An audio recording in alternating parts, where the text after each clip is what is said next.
Hey there, readers and storytellers, and thank you for joining me on another episode of Story Unfolding, a show about changing the world through creativity, ingenuity, and intellectual discourse. We share meaningful conversations with creators, creatives, and dreamers who take it upon themselves to make a difference in the world. We have an influence on the world around us, regardless of our intent. The only way forward is by confronting the hard truths, asking the tough questions, and letting your voice be heard. We are better together each day with our human story unfolding.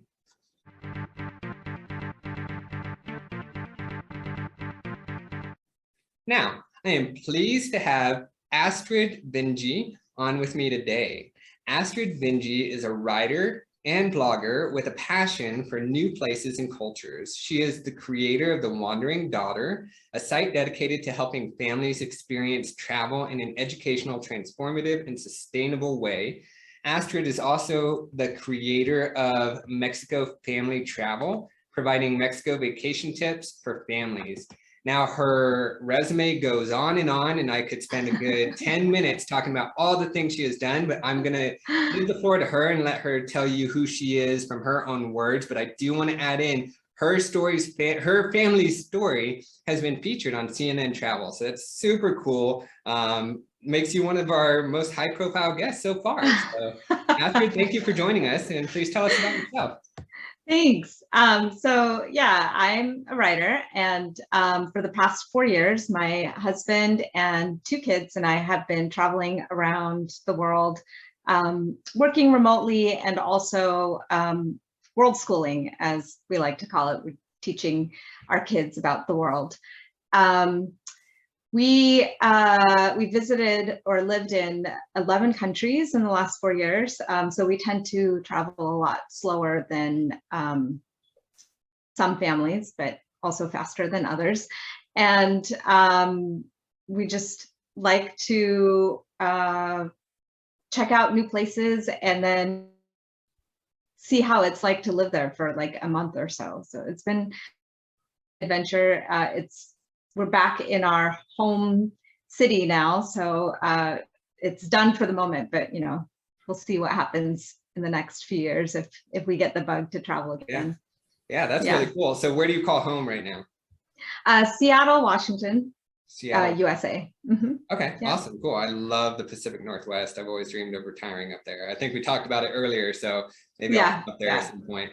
But yeah, okay, so let's so you take a more travel outlook. So a lot of my guests so far have been fiction writers, fantasy writers, stuff like that, because I'm trying to get my debut of my fiction writing up and off the ground. But I always bring in the travel component because that's another aspect of me. I feel like I have 2 sides of me. I'm either the writer or I'm the travel guy. So today I'm really excited that we are actually finally bringing those 2 together on this channel. And I do know, before we get into it, we are going to have Astrid on over on the Caring Traveler, my travel YouTube channel. I think we're going to be recording that tomorrow or the next day, so that should be coming up soon as well. So we're going to talk primarily about her books today. Of course, travel is going to kind of trickle in there, but we're going to talk all about travel over on the other channel. So if you're interested in that, definitely check that out as well. All right, so your latest project, that's the first thing I want to talk about. We both have the picture of it behind us right now. So why don't you tell us about that? Yeah, so it's an ebook called Hey Kids, Let's Go Travel. And I wanted to create a guidebook or a how-to guide for families to prepare and plan for taking a family gap year, like us. It doesn't have to be like 1 year, it could be multi-years, but I wanted like a practical guide that families can use in their planning and preparation. And, like when I was thinking about what kind of book I wanted to write, I knew like travel memoirs are always fun to read. I think people like reading that for inspiration, but I thought back to like my prep, the period when we were getting ready to launch on this big trip.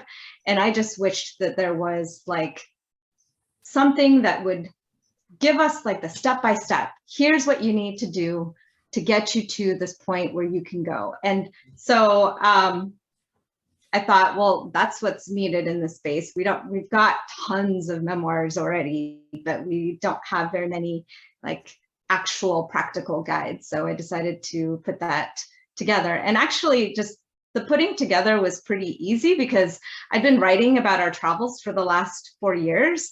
And so everything that was in the book was already waiting in the website. And so I just, it was more of a matter of like piecing all those things together into something that was cohesive and concise and helpful for families.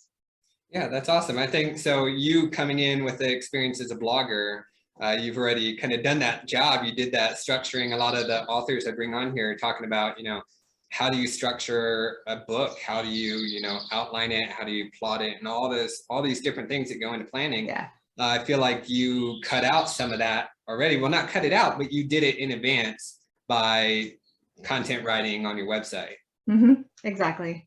Yeah, I think, so when I talked to Astrid beforehand, she mentioned I asked her why she wrote this book, and she kind of answered it now, but something she brought up earlier was that, she wrote all these answers on her website, and me as a traveling dad, I have a family too, we do world schooling as well. I know exactly what she's talking about, where you Google these things and there's stuff everywhere. It's overwhelming. It's so hard to find, like everything is there, but it's so hard to find it when you're looking for it, you know? So I think is that kind of what you were feeling and why you decided to write this book?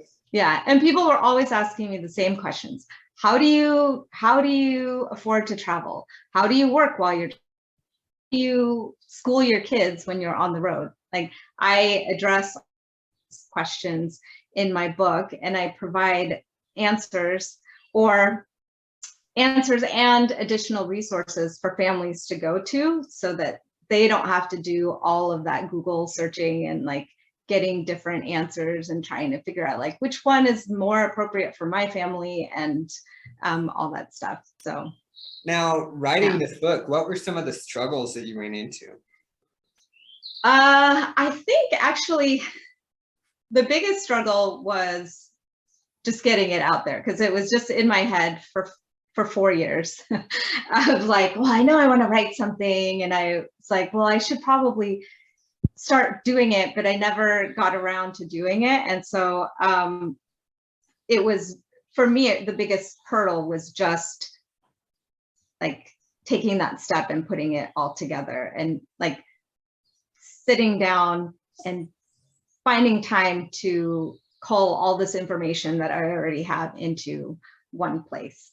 Time, that elusive. I know. How old are your kids? My kids are 11 and 8. Yeah. Okay. Now, when did you start writing it? When did I start writing it? Yeah. How old were your kids when you started writing? I'm curious about that.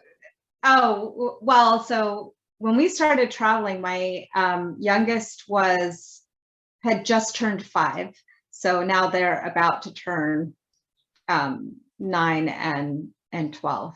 Okay. And so like the writing part, I think it was a few years in the making, is essentially like 4 years in the making, but the sitting down and putting the book together, I think I started that at the end of May. And then it took me just a month to like identify the pieces in my blog, like blog posts that I could now repurpose into a chapter in the book.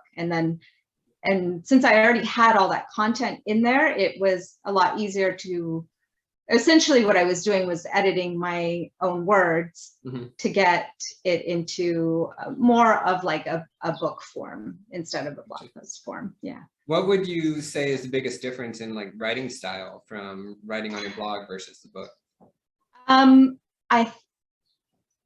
The blog is very much more, and traditional writers will hate this because like I tend to focus more on like making sure that it's,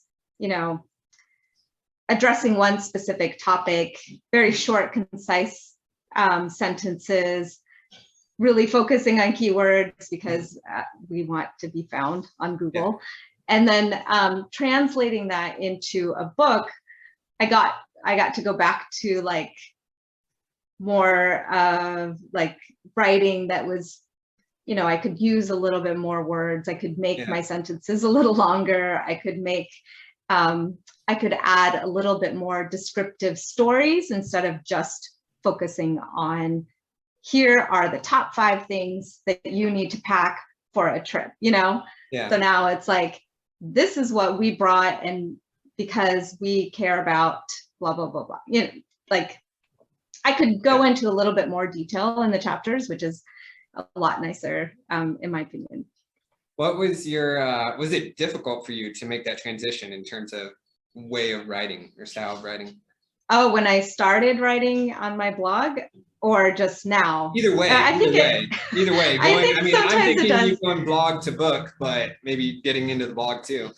Yeah, no, I think going, because I used to write, I used to write a lot more before I started blogging, just for my own personal stuff, and my writing, I feel like my writing style has changed over the years since I started blogging, but I've written for like online publications as well, and that's a different writing style as well. So I think like, because I've had some experience of switching between different mediums of, you know, literature, so to speak, the transition wasn't that hard for me. And to be honest, I think my writing style is a lot more concise now than it was, you know, before I started blogging, which I think since people are now used to reading online content, I think that they want that a little bit more from their nonfiction books. Yeah, that makes sense. I think I had, so I'm still kind of struggling because I just started my blog about a year ago, I think. I don't know, time is so hard to keep track of, but I started writing for myself, but then I started writing recently as a freelance writer and writing for other websites. So there's, you know, more hands in the pot and asking, you know, wanting specific things. And come to find out, you know, a lot of my early blog posts were very, I'd say fluffy, maybe, like a lot of words. And I found it very hard to go from writing as a like creative writer or academic writer into a blog writer. And I'm still trying to transition into that right now. So I was curious if it was easy for you to go the opposite way from the blog to the writing, or if you have the similar struggles. I think I do have similar struggles. Now I read, you know, things I used to write in the past. I'm like, why did I write that? There's just too many extra words. Let's cut it down to like 500 words. So, yeah, I think I had that conversation with someone I'm working with. She was like, yeah, you need to cut down the words. And I'm like, what words need to go? Like, I feel like these are applicable words. Yeah. Like, they make sense. Yeah. Yeah, I think one of the things, and writing for like magazines or like online publications really helps, is you figure out ways to say the same thing with fewer words. And so it really does force you to like choose your words. Yeah, for me, really well. it's so hard because it's like I have the two personas. So one side I'm getting, hey, you need to cut down your words. And now I'm going through edits on my second book in my fiction series. And my editor's been saying, hey, you need to get a little more lyrical and you need to add some more words there and like describe more. And I'm like, oh my gosh, I'm mixing the two. Yeah. But yeah, I want to say what really helped me with this book was I hired an editor to go through afterwards and make sure that things made sense, made sure that I wasn't like repeating different words or repeating the same kind of phrases over and over again. Like I think that my editor really helped out a lot with this book. Yeah, those crutch words, right? I found that I had quite a few too. And yeah, I think like, in my very first book, my editor said that, well, your character seems to get the chills a lot. Find another way to say get the chills. Yeah, I was like, okay, I think I'll just have to have her wear a blanket in the second book or something. I'm not sure. But yeah, so getting back to your book though, I'm let's see, I'm curious about Where was it? Okay, yeah, I lost my train of thought. So what would you like your readers to take away from your book? So what I want is, like I mentioned, I want this to be a guide for them. So I think what we were missing was, what we felt like we were missing was somebody to tell us, like, what are the steps to going through that. And so my husband and I we come from like kind of a corporate background. Mm-hmm. And so we wanted, when we were planning our gap year, we had like all the project management stuff down. We're like, what are the tasks that we need to do, blah, blah, blah, blah. But we didn't really go through the emotional part of talking through, like, what is this trip really mean for us, or what is it going to mean for us? Like, how are we going to handle like being together 24/7? What kind of, what emotional or transformational impact will this have on our family? And so when I wrote this book, I wanted it to be a combination of both, like have families go through and learn, the step-by-step stuff, but also have those important discussions of like what this trip would mean for them. And so this book really has both of those, with like actionable steps that they can take and discussion questions that they can have with their families. Well, yeah, that sounds really interesting. So I do want to apologize for some additional noise out behind me. So I'm sure I'm traveling in Oaxaca right now, so there's a lot of street noise that I can't really control. And with kids inside making racket, this is the only quiet spot I could find, so quiet. But yeah, so that's great hearing all your experiences, and I think you have a very good mission for your book and a very good message that you're trying to get out to people. And that kind of leads us into the deeper, we've talked about your story and your experience and the writing aspects of it. But the reason I bring a lot of writers on for this channel is to really get a little deeper and figure out what is some of those philosophies that impact the way you write, the decisions you make, and impacting the world, impacting social change, and how our words can make a difference. So I want to dig into a couple more little deeper things. So I'm going to start it off with a quote by Anthony Chekhov, and the quote is, "The world is, of course, nothing but our conception of it."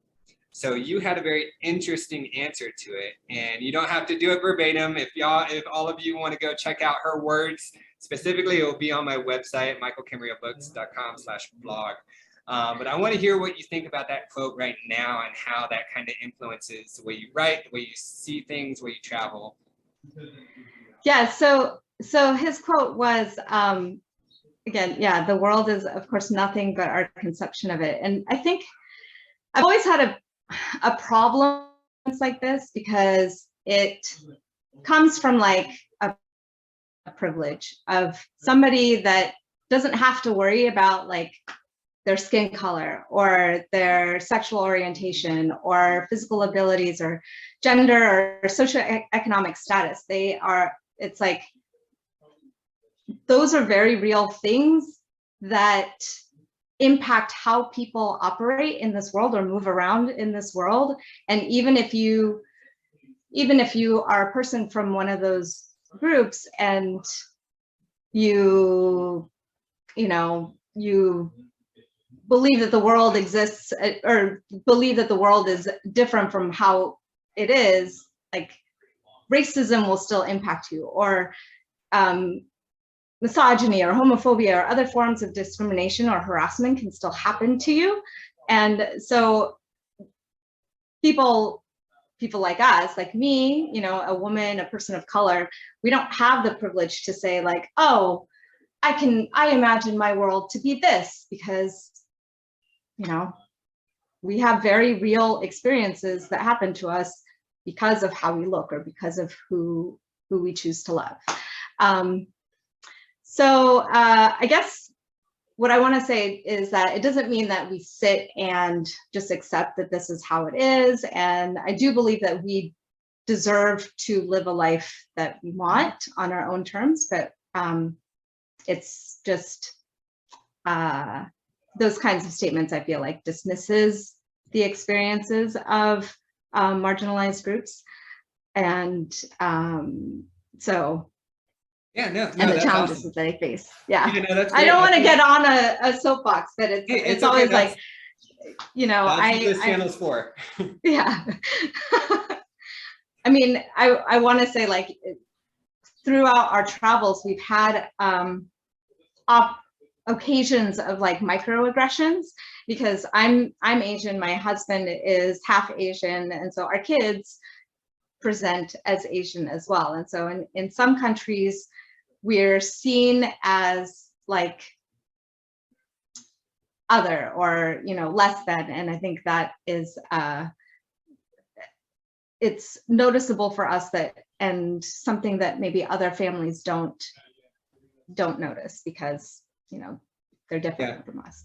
Yeah, I know exactly what you're talking about. I mean, so I'm Mexican American, and I was told when I was going to Europe by one of my friends. He was from Poland, but he told me that, hey, if you're going to Poland, because I was in the military before, so I was stationed in Germany, and he told me, he was like, hey, if you're going to be traveling in Poland and you're in civilian attire, not in your military stuff, he was like, you should travel in groups, and specifically travel with people that are lighter than you. And it was very disarming. I was like, what do you mean? Because I dealt with racism in Texas, growing up in a small town in Texas. So I've had that in my life, but it was just very jarring to hear that about Europe.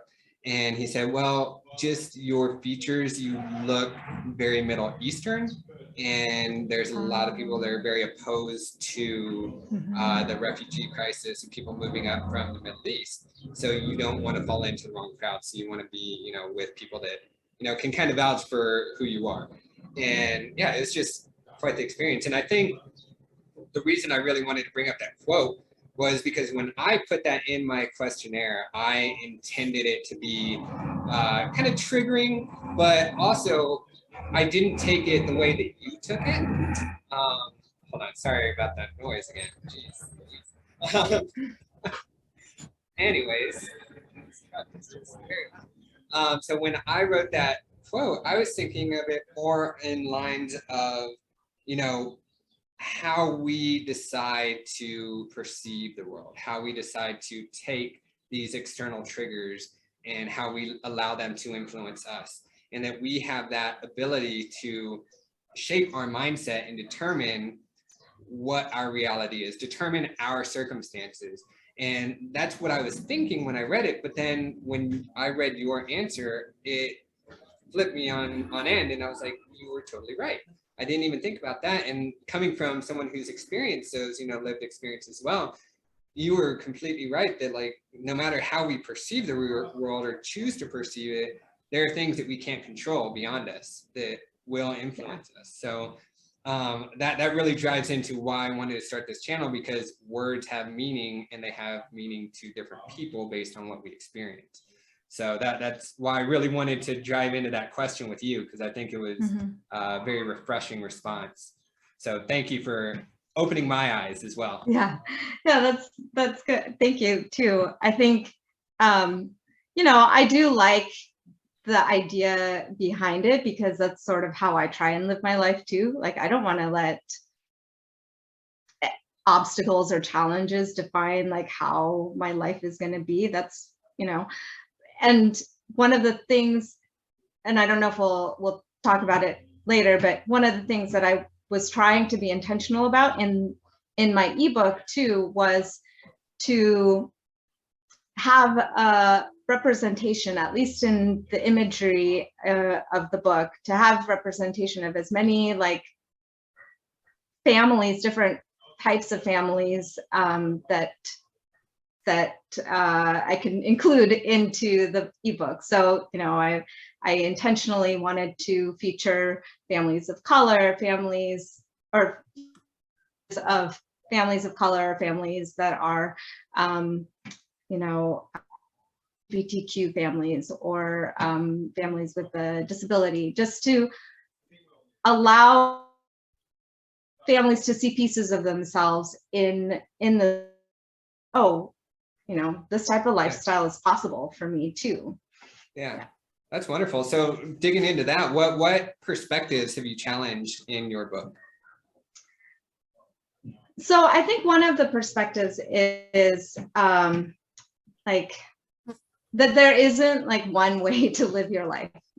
You know, where I grew up in the States, or in the US. I'm American, so is my husband. And before we started traveling, we did like the 9 to 5, you know, commuting into work every day. Our kids were in school, and this lifestyle really helped shift our perspective. Even now that we're back in the US, you know, we have a different approach to being a family than we did being with our family and being a family than we did before we started traveling. And so that's one thing I wanted to kind of challenge, you know, like the common perception that we have to have this like 9 to 5 lifestyle. And the another thing that I wanted to challenge was the idea that like travel is just a form of entertainment and consumption. And so I want families to use travel as a tool to learn about the world and to also explore their own like impact on the world, whether it's like negative or positive, and try and like have a positive impact in the people and the places that they encounter. And I dedicate like a whole chapter on responsible travel and how families can travel responsibly while they're doing gap year. And so that's another thing that, you know, I want travelers in general to start thinking about, is that the places that we go to aren't there for just like our enjoyment and our entertainment. I think we have to think about like how we can responsibly like move around this world and I think that's beautiful. I love that. That's in line with everything we do over at Novel Excursion as well. So I think we have some things in common, and I can't wait to have you over on the Travel Channel to talk more about that. But I do think we kind of drawing into that privilege component you talked about at the beginning, you know, that us who have that privilege to travel, you know, we have that responsibility to the rest of the world, you know, the rest of these cultures, to preserve, you know, our world around us. You know, if other people are going to want to see it and experience it, you know, we shouldn't just, that mindset of consumption that, you know, is so pervasive in America, you know, is that, you know, everything is there for us, for the taking, you know, and it's not, it's definitely not. So I think that's beautiful. We are running a little short on time. So before we go, I want to touch on 2 more things. What maybe 1 to 3 social issues are most important to you, and would you like your readers and audience to really, you know, kind of sit back and think about?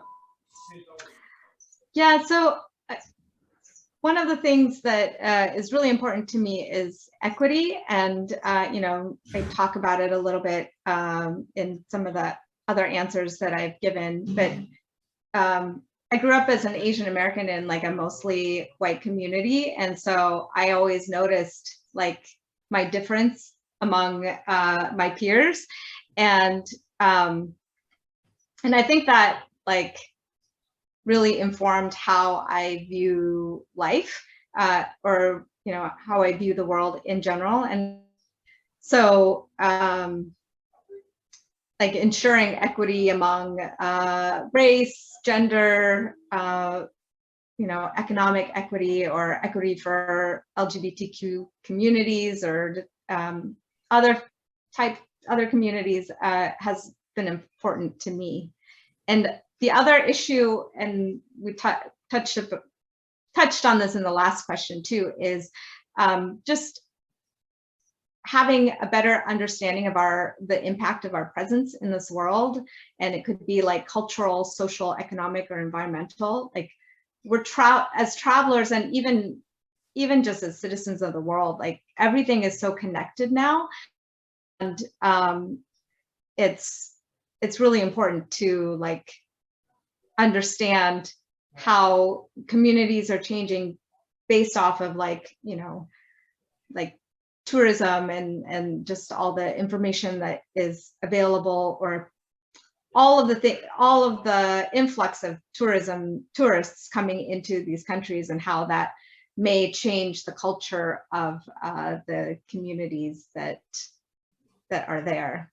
Yeah, that's big. Yeah, the consumptive mindset really changes cultures too, because it makes a lot of. I was in Georgia, the country, and I saw, you know, McDonald's and Wendy's and KFC, and I was like, that was very strange, you know. And so our just movement around the world definitely does have an impact.